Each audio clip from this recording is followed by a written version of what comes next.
Willie D Live. What the haters talking about?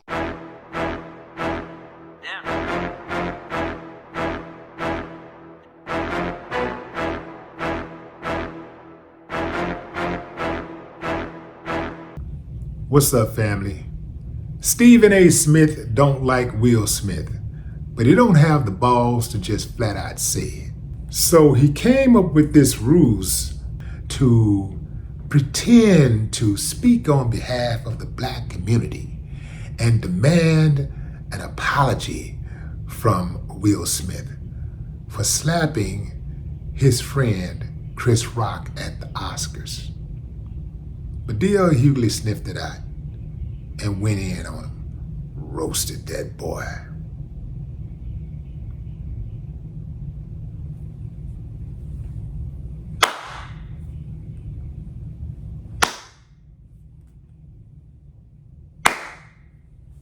I ain't got no problem with that. Roasted that boy like a Thanksgiving turkey. Yeah, man. And it makes sense because Stephen A. Smith is a turkey.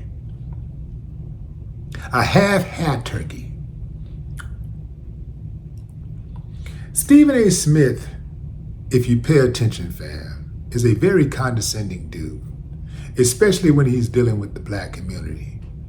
He really talks down on the black community. It's in between the lines you have to really read. He tries to make it seem like he's riding with us, right? So he'll say a couple of affirmative things, right? He'll say a few positive things. But his message, his overall message is always condescending. He thinks because he can use a few words with multiple syllables that he's smarter than everybody else. He thinks he's so smart that although he hated on Will Smith when was trying to get people not to watch that film, Bad Boys 4, which, by the way, I can't believe that they did such a good job on number 4. You know, it's one thing, okay, to get it right, number 1, you know, then number 2, but 3 and 4, Bad Boys is a bona fide franchise. Now I'm thinking, damn, how far can they go with that? It actually reminds me of that franchise, I think it's called Why Did I Get Married or something like that. I think it's that. That's the one with Jill Scott is in there, and Janet Jackson, and you know, all these people. Yeah, I think I'm on track with that. Why Did I Get Married? Hell of a franchise. I mean, they got it going. They keep it going. It's dope, you know. I thought it was like some type of girl flick or something, but no, it's very interesting. Very interesting saga. Anyway, fam. Back to half-hair. This dude thinks that he's so smart that we couldn't tell that he was hating on Will Smith. He tried to make it seem like he was just concerned about the black community feeling betrayed by Will because, you know, we've been sticking with Will for so long and we helped to get Will to the point that he's gotten to, and we've been loyal, and he went out there and he made a fool out of all of us in front of the white people by slapping Chris Rock.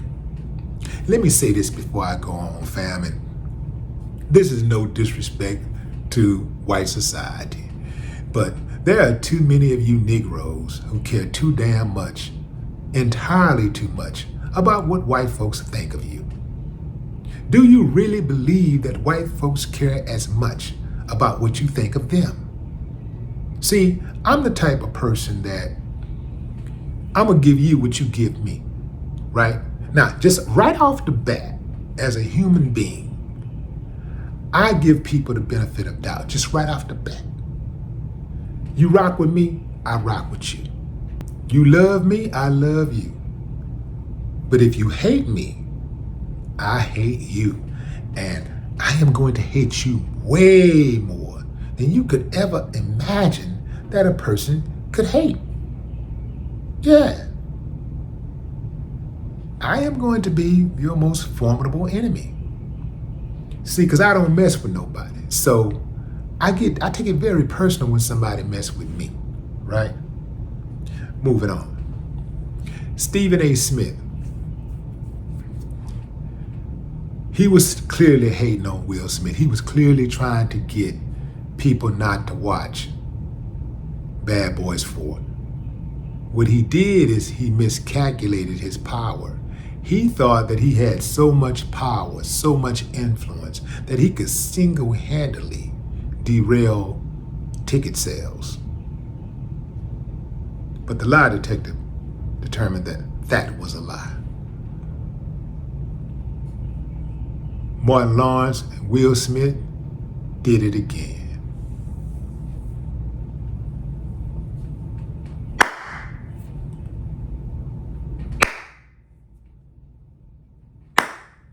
Yeah, man, I ain't got no problem with that.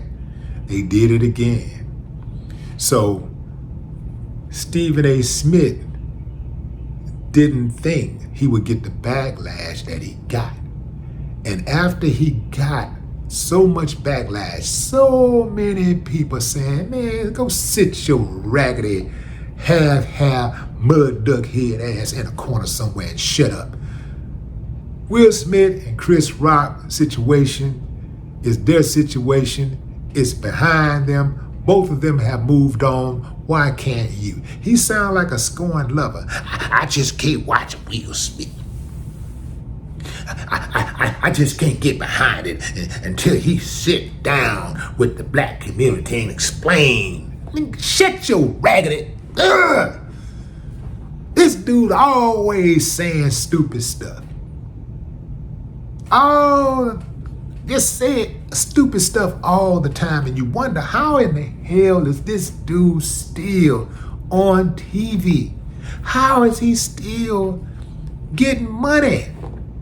How are they still giving him checks? I got your answer, family. He's a plant, a mole. He worked for the people. He's a company man. Remember, he's the one who said, every day I wake up, and I'm paraphrasing, every day I wake up, I think about how to make my bosses some money. And then I think about how I can get some of that money. But he acts like he's a boss. He's really a worker. He's really a high-paid worker. I don't give a damn if he's making millions of dollars. He's still a high-paid worker because he thinks like a worker. Family, I ain't never thought like that even when I was cutting grass. Even when I was doing telemarketing. Yeah, I did telemarketing, fam, for one day. Even when I was working on the assembly line for an oil company. I've never woke up and thought, how can I make my boss some money and get some for myself? If I got that much foresight, I'm thinking, how can I get me some money? That's when I wake up. How can I make me some money and give my family some of it? Take care of my homies, like take care of my people and my extended family, the human race. How can I do that? How can I make some money so that I can help those who are less fortunate? See, that's how I think. How can I make some money for me? Make the money. I go get the money. I go get it, come back with it. See? But Steven thinks, how can I make boss, aka Massa, some money and then get a little something for myself? And I'll accept anything Massa give me. He ain't fooling nobody. All that tough talking he be doing on YouTube, and sometimes he do it on his show, all that tough talk don't mean nothing, man, because we know he ain't gonna push a duck in the pond, and if he do, he gonna jump in and save it. We know he can't fight. There's a video out of him throwing punches at a heavy bag, And the dude don't know a left hook from a fish hook, fam. The dude can't fight.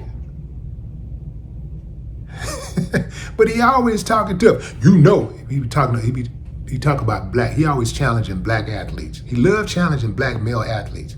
Well, you know, and I'll sit down and I'll say it to your face, because you know, that's how I roll. I ain't scared of nothing. I'm not scared. We can talk about it. We can sit down and talk about it. If you don't want to talk about it, then get over it. All that old tough talk, man. Yeah, get on up out of here. All the real ones know. Boy, you're softer than wet cotton. This dude. Anyway,